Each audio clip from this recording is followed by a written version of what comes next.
So I've said this before, supply and demand is one of the best forex strategies out there. In my personal opinion, it's been one of the most consistent strategies that I've come across. So today I'm going to share my secrets that I use in my daily trading to eliminate some of the not so good zones when it comes to supply and demand, and to show you guys the best kind of setups and these A plus setups that I take.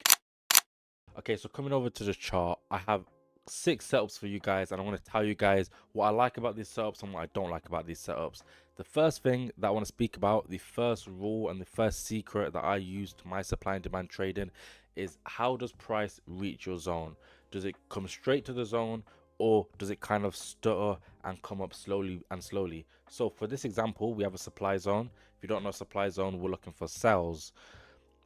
We have our supply, we have our breaker structure, as I drew it down. So we have our supply here and we have our breaker structure, right?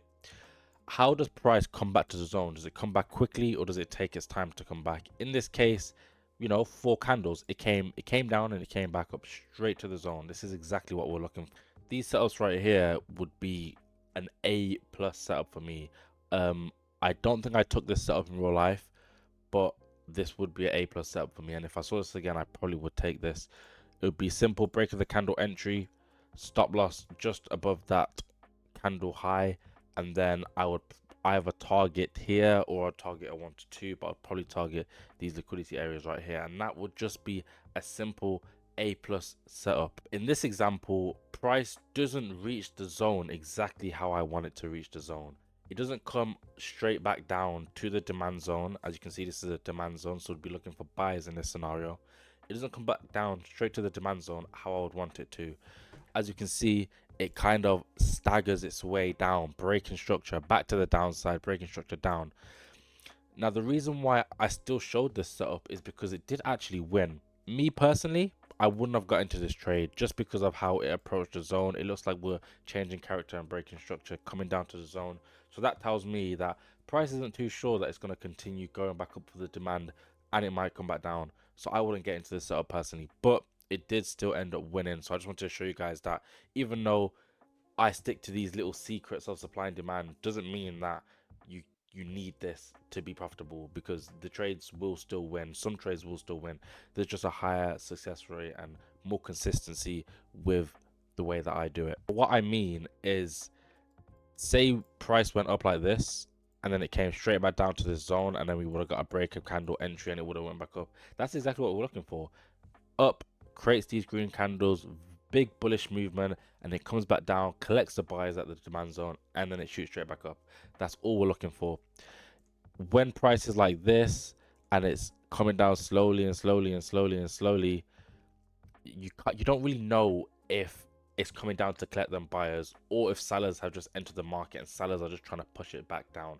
We want a big push back down so they can collect them buyers quickly, and then they can push back up. That's just a sign to me that they're going to push straight back up. Third setup that we have is similar to the first setup. It's a supply zone with a breaker structure and change of character, and the same way that I said in the first setup, we have our breaker structure and we have a breaker structure down here. We have price push down and then quickly come back up. Oh, so yeah, we have price push down and then quickly come back up. I actually took this trade live as well, so I actually got into this trade. As you can see, this happened literally 2 days ago before recording this video, Wednesday 28th. So I got in right there at the break of the candle, stop loss just above the zone. Price did play around with me for a little, but it was fine, and then I literally got out just right here at the 1 to 2 at this little liquidity area. So this for me is another A plus setup. It happened perfectly. We had all of the confluences and confirmations that we needed to get into this trade, and we executed, and this was just an A plus setup. Now for the fourth setup, there's 2 things that I don't like about this trade. One, we do not have a good breaker structure or good change of character. When I look at my breaker structures and change of characters, I want price to close above structure levels. For example, if say this wick came up here and then obviously the body of the candle didn't close, I would not count that as a breaker structure. I would want the body of the candle to close. So say that's the body, right? I want the body of the candle and say these are the wicks, just like that. I would want the body of the candle to close above this supply, not the supply zone, this structure level, before I count that as a breaker structure. I'll give you an example. Down here, you can see the body closed below this zone. So I would say that is the breaker structure to the downside. Whereas if we're looking over here, the body of this candle did not close above this little structure level, so this wouldn't be counted as a breaker structure, as it is just wicks, which means price couldn't necessarily get up there, which means you could see some kind of resistance at that level. So yeah, the first thing that I didn't like about the setup was that it didn't have a breaker structure or change of character. That's not necessarily one of the secrets I'm going over in this video, but it definitely is a necessity for me getting into my trades. The second thing that I didn't like is how it came down to the zone. As you can see, it didn't go up and then come straight down. It had a little weird path of going up, coming down, going up, coming back down before reaching the zone, then giving a breaker candle entry, which ended up losing. So I definitely would have passed on this setup. 1000% would not have taken this. So we're on NAS 100 this time for a buy, and once again, this is the perfect setup in terms of how it comes back down to the zone. We have our change of characters and we have our breaker structures. It's come back down. We would have got an entry just right there, and we could have targeted up here, and we would have got about a 1 to 3, or probably would have got stopped at a break even, or we could have targeted just a 1 to 2, or maybe a little bit above the 1 to 2, and we would have secured our profits. I actually did also take this trade, and I did close that at 1 to 2. I don't know why I didn't run to liquidity, but it turned out to be the right decision anyway. So this is once again another quality setup that I definitely would have taken in the markets. Now this setup is my last setup, and this is a setup that I don't like whatsoever. Same kind of concept. The way that it comes down to the zone, price action just is not showing that it wants to push up. It kind of shows it's a little bit indecisive. As you can see, if you got into this trade, it is a good zone. It does have a breaker structure, but the way it comes back down isn't giving you confidence to get into this setup. It's not giving you confidence that the setup is going to win. If you got in on the breaker candle, you would have been stopped out pretty much instantly within the first 2 candles. You wouldn't have reached your targets if you was targeting a 1 to 2, not even break even. So this setup definitely would not have been touched by me if I seen this while I was trading. Secret number 2 that I use in my supply and demand trading. This secret doesn't necessarily mean that the trade is even more valid or even less valid, but it does give me extra confidence that the trade will win. And that is when the candle either doesn't close in your zone, or the first candle doesn't close in your zone. So for example, with this trade right here that absolutely melted after it touched the zone, it came to the zone and it didn't close. So it touched this fair value gap, filled that fair value gap, which if you don't know much about fair value gaps, I did speak about it in my other supply and demand video. But it reached this fair value gap, filled it, and then absolutely melted. So this would definitely be a trade that would give me a lot of confidence that I would have 100% got into this. So same with this trade. Although I said I probably would not have got into this, actually I definitely would not have gone to this just because of the way that it came down to the zone. This did still not close in the zone. So the first candle did not close in the zone, and it did end up being a winner. So maybe you could use that as one of your confluences. Even if you didn't like how it come down to the zone, you could use the candle not closing in the zone as another confluence to kind of overrule that first one, and then maybe use that to enter the trade. Same with this setup. This is the setup that I took in real life. The first candle that touched the zone did not close in the zone, although we did have another candle close in the zone. It wasn't the first candle, so it gave me loads of confidence in getting into this trade and holding, especially through this consolidation, because this is a good 10 minutes of just price going up and down, not going to your break even, just coming back to your entry, coming a little bit into drawdown, going a little bit into profit.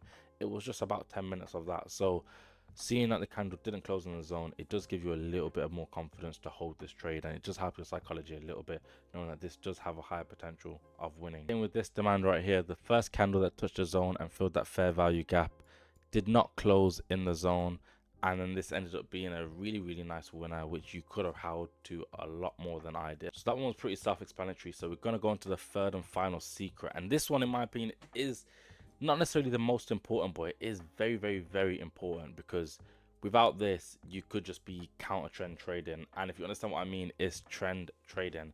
The trend is your friend is what they say, and I totally agree, especially with supply and demand, because supply and demand only works in trending markets. If the market is consolidating, supply and demand isn't the most effective strategy whatsoever. You're probably going to need to trade another pair if the pair that you're trading is in consolidation.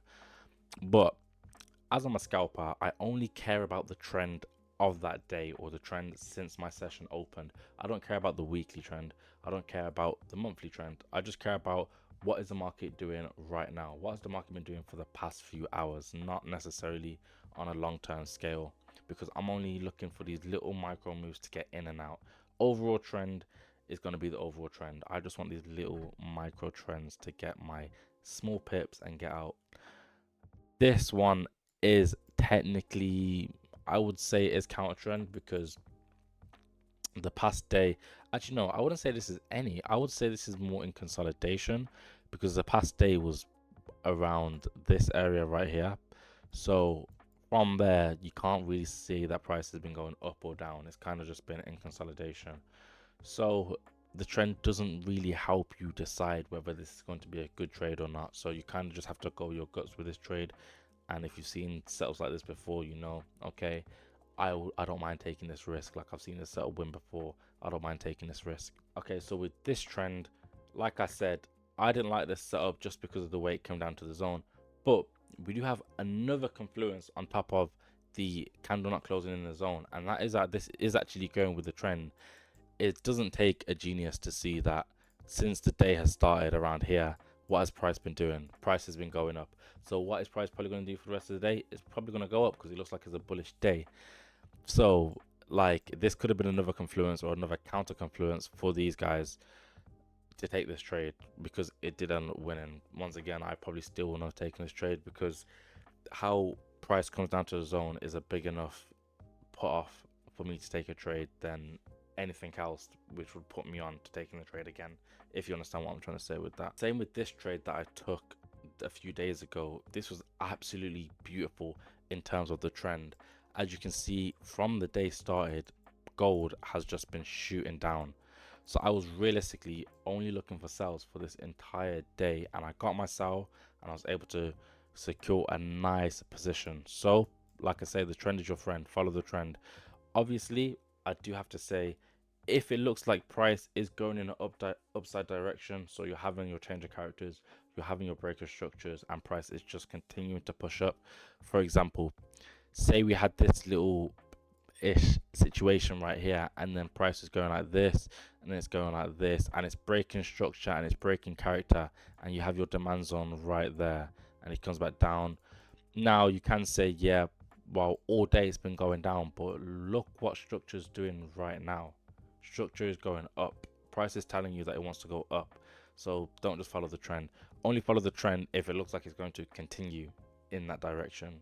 But most of the time, what I've noticed, if there's a really strong trend and it starts off the day like this and it's gone down this much, it's probably going to continue.